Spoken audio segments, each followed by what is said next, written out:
Енді алдымызда құрбандық келе жатыр, бірнеше айдан кейін құрбан несі болады.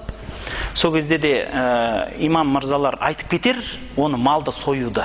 Бірақ тағы да айтып кеткім келеді, бауырлар. Қатардағы қарапайым халыққа.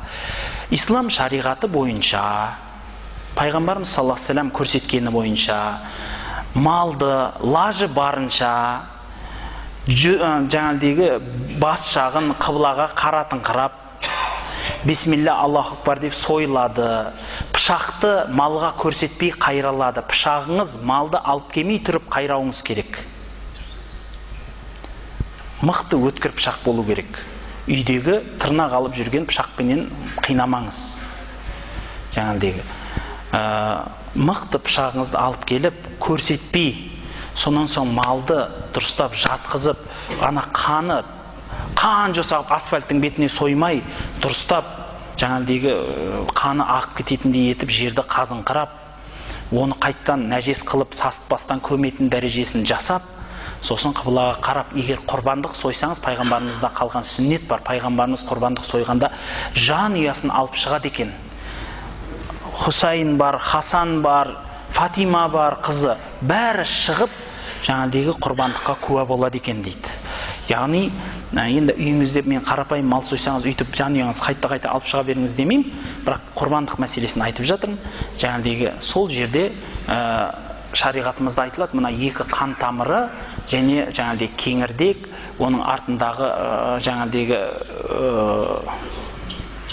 жұлын емес, оның артындағы тамақ жүретін жер кесілу керек. Осы 4 нәрсе кесіледі, бауырлар. Сосын маңызды нәрсе, бауырлар, маңызды нәрсе, әсіресе мал соятын бауырларға маңызды нәрсе. Қой өліп кетпей тұрып, мойнын үзбеңіз.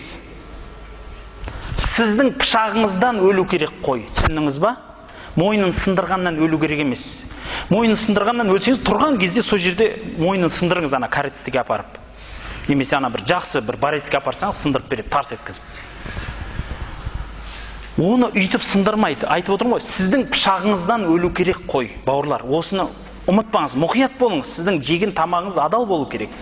Пышақпен соясыз, мал жыбырлап жатыр ма, күтіңіз сол жерде отырып. Өлсін, әбден сол сіздің пышағыңыздан қаны шығып өлсін. Сосын барып мойнын сындырып жұлын үзесіз. Түсініңіз бе? Осы жерде мұқият болыңыз. Көп адамдар, көп қасапшылар, мал сойып атқандар бірден сой жібереді, мойнын сындырады, жұлын кесіп тастайды.